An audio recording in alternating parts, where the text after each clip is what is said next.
খাদিজা রাদিয়াল্লাহু তাআলা আনহা ও চাচা আবু তালিবের মৃত্যু এবং তায়েফের ঘটনার পর স্বাভাবিকভাবেই মহানবী সাল্লাল্লাহু আলাইহি ওয়াসাল্লামের মন কিছুটা খারাপ ছিল। তিনি যাচ্ছিলেন এক কঠিন সময়ের মধ্য দিয়ে, আর এই সময়ই আল্লাহ তাকে দিলেন তার জীবনের সেরা উপহার, মিরাজ। মিরাজ শব্দের অর্থ হচ্ছে ঊর্ধ্বগমন। এই রাতে মহানবী সাল্লাল্লাহু আলাইহি ওয়াসাল্লাম সপ্তম আকাশে যান এবং সরাসরি আল্লাহর সাথে কথা বলেন। মিরাজের ঘটনা ঘটে হিজরতের 1 বছর আগে। এই রাতটিকে আল ইসরা ওয়াল মিরাজ বলা হয়। ইসরা হচ্ছে মক্কা থেকে জেরুজালেমে আল আকসা মসজিদ পর্যন্ত সফর, আর মিরাজ হচ্ছে আল আকসা থেকে সপ্তম আসমানের সফর। মহানবী সাল্লাল্লাহু আলাইহি ওয়াসাল্লাম বলেন, এক রাতে তিনি কাবার কাছে ঘুমিয়েছিলেন।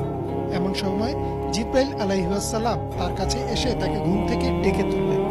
মহানবী সাল্লাল্লাহু আলাইহি ওয়াসাল্লাম দেখলেন জিব্রাইল আলাইহিস সালাম একা নন, তার সাথে রয়েছে একটি জন্তু যার নাম বোরাক। বোরাকের ব্যাপারে মহানবী সাল্লাল্লাহু আলাইহি ওয়াসাল্লাম বলেন, এটি দেখতে অনেকটা ঘোড়ার মতো।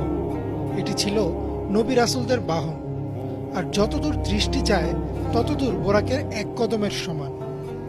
জিব্রাইল আলাইহিস সালাম মহানবী সাল্লাল্লাহু আলাইহি ওয়াসাল্লামকে বললেন, আল্লাহ এখনই আপনার সাথে দেখা করতে চেয়েছেন, এবং তিনি মহানবী সাল্লাল্লাহু আলাইহি ওয়াসাল্লামকে বোরাকের পিঠে চড়িয়ে রওনা হলেন। এরপর মহানবী সাল্লাল্লাহু আলাইহি ওয়াসাল্লাম গেলেন সিদরাতুল মুনতাহার সামনে, যা হচ্ছে সৃষ্টির সর্বশেষ সীমানা। এই সীমানার বাইরে কারো যাওয়ার অনুমতি নেই। তাই জিব্রাইল আলাইহিস সালাম সিদরাতুল মুনতাহার সামনে এসে দাঁড়িয়ে গেলেন। মহানবী সাল্লাল্লাহু আলাইহি ওয়াসাল্লাম একাই সামনে গেলেন আর আল্লাহর সাথে তার সাক্ষাৎ হল। মহানবী সাল্লাল্লাহু আলাইহি ওয়াসাল্লাম সরাসরি আল্লাহর সাথে কথা বলেন। এই সাক্ষাতেই মহানবী সাল্লাল্লাহু আলাইহি ওয়াসাল্লামকে দেয়া হলো ফরজ নামাজ। আল্লাহ তাকে দিনে 50 ওয়াক্ত নামাজ দিলেন। তিনি যখন ফিরে আসছিলেন তখন মুসা আলাইহিস সালাম তাকে বললেন, আপনার উম্মত 50 ওয়াক্ত নামাজ আদায় করতে পারবে না, আপনি আরো কমিয়ে নিয়ে আসুন। মহানবী সাল্লাল্লাহু আলাইহি ওয়াসাল্লাম আল্লাহর কাছে ফেরত গেলেন। আল্লাহ 5 ওয়াক্ত নামাজ কমিয়ে 45 ওয়াক্ত করে দিলেন। এরপর মুসা আলাইহিস সালাম আবারও বললেন, এই নামাজও অনেক বেশি, আপনার উম্মত পারবে না।